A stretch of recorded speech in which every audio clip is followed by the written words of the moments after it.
اللہ علیہ وسلم۔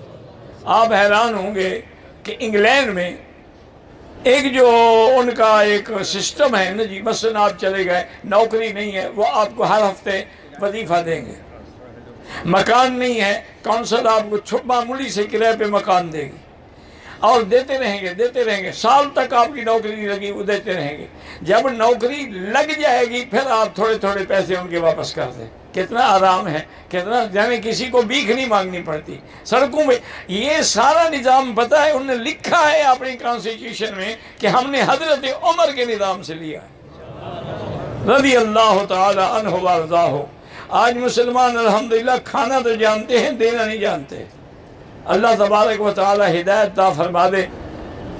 کہتے ہیں ہم نے بلڈ پریشر کے لیے ایک دوائی بتائی، چھوٹی چندن اس کا نام ہے، کسی بھی پنساری سے پوچھ لیں، بڑی سستی سی چیز ہوتی ہے، وہ آپ کو مل جائے گی۔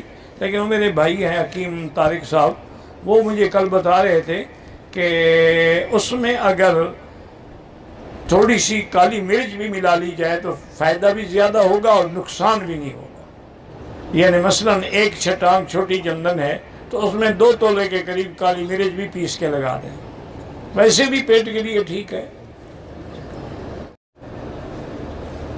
نماز با جماعت میں کھڑے ہو گئے، نیت کر لی، کوئی چیز یاد آ گئی میں نے لینی، اب نماز نہیں توڑ سکتے، چیزوں کے لیے نماز توڑو گے؟ شیطان بھی اسی وقت یاد دلاتا ہے نا جب تم نماز میں ہوتے ہو۔ اگر والدین اپنے بیٹے کی شادی کرنا چاہتے ہیں لیکن بیٹا منع کر دے، وہ گناہگار ہے، والدین کا نافرمان ہے۔ اور ہمیشہ یاد رکھو، جو لڑکے اپنے لو میرج کے چکر میں ہوتے ہیں انشاءاللہ پہلے سال جو تم پیدار ہو جاتے ہیں، لو ختم ہو جاتی ہے، میرج باقی رہ جاتی ہے۔ جو والدین فیصلہ کرتے ہیں وہ عقل سے فیصلہ کرتے ہیں، وہ دل سے نہیں کرتے، وہ فیصلے ہمیشہ قائم رہتے ہیں۔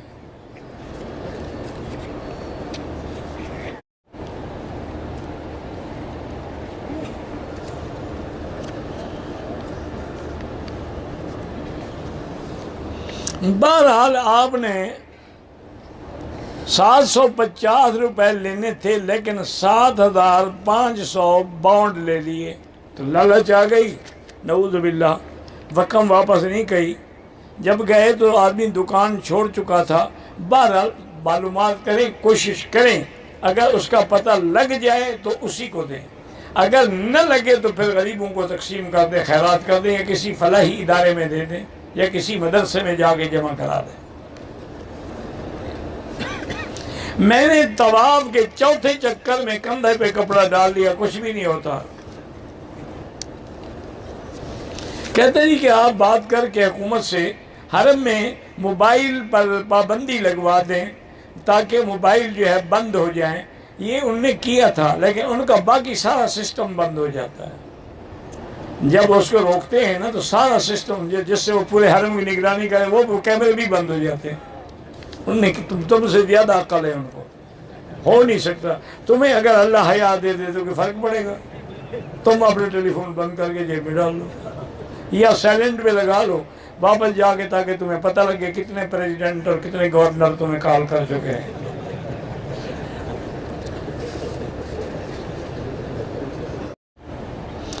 لکھوریا کے لیے بار بار استنجے کی ضرورت تو نہیں ہوتی، ایک دفعہ آپ نے وضو کر لیا عصر کا، وہ مغرب تک کافی ہے، بار بار کی ضرورت نہیں ہے۔ نیچے انڈر ویئر رکھیں یا پمپر باندھ لیں۔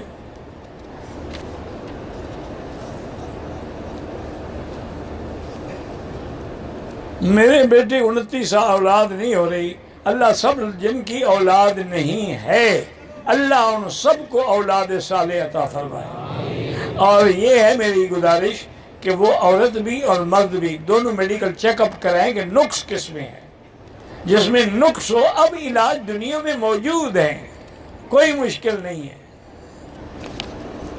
آپ حرم میں آئے طواف کی نیت سے، طواف شروع کرتے وقت نیت کرنا یاد نہیں رہا تو آئے جو ہے یہی نیت تو ہے، اور کیا نیت ہوتی ہے؟ جب آئے طواف کے لیے ہے نیت ہو گئی۔ جیسے اب آپ کون سی نماز کے لیے بیٹھے ہیں، نیت ہو گئی، اللہ اکبر۔ یہ تو نہیں ہے کہ اب آپ کھڑے ہوں 4 رکعت نماز عشاء، رخ بطرف قبلہ، بروز اتوار، ٹائم 8:30 بجے پیچھے اس امام کے جب تک وہ فاتحہ ختم کر لے یہ بدبخت نیت کر رہا ہے انا للہ و انا الیہ، نیت دل میں ہے بس، اللہ اکبر۔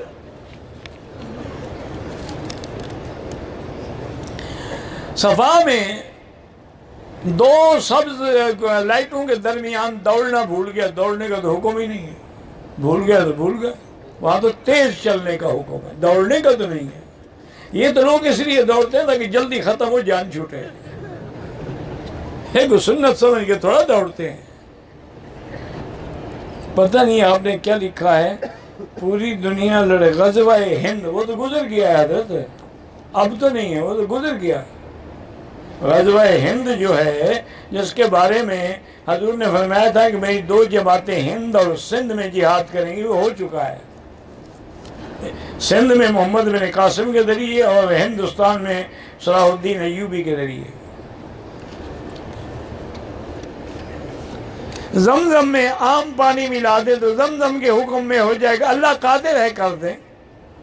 بلکہ ایک نئی ریسرچ آئی ہے، ایک بہت بڑی کوئی لیبارٹری ہے انٹرنیشنل لیول کی، ان نے زمزم میں اور پانی ملا کے پھر ٹیسٹ کیا، وہ کہتے ہیں سارا زمزم ہو گیا۔ اب یہ اللہ کے ہاتھ میں ہے۔ حج بھی آیا ہوں، میری ساس سسر بھی ساتھ آئے ہیں، ہوٹل سے نکلتے ہی نہیں ہیں، نماز میں ہوٹل کی مسجد میں پڑھتے ہیں، اور میری بیوی سے وہ علیحدہ نہیں ہوتے، میں اپنی بیوی کو کیسے ملوں، مجھے رات لے جانا، میں منت کروں گا۔ اللہ کے بندے تم جانا، تمہارا کام جانا۔ ہم کہتے ہیں ساس سسر علیحدہ ہی نہیں ہوتے، ساس سسر کو شاپنگ واپنگ کراؤ، علیحدہ ہو جائیں گے۔ اگر کوئی آدمی ظہر یا عشاء کی سنتیں پڑھ رہا ہے، جنازہ کھڑا ہو، آپ سنتے پڑھتے رہیں، سنتیں توڑنے کی ضرورت نہیں، کیونکہ جنازہ فرض کفایہ ہے، باقی مسلمان نے پڑھ لیا تو ہم پر کوئی گناہ نہیں۔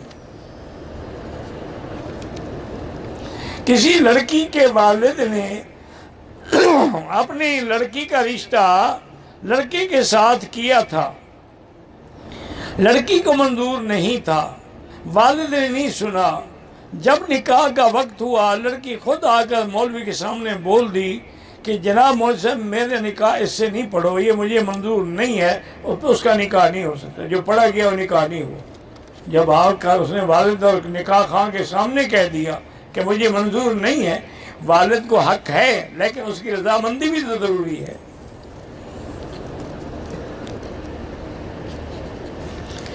جھگڑے کے بعد شوہر نے بیوی سے کہا کہ تم مجھ پر حرام ہو، بس حرام ہو گئی، پکا کام ہو گیا۔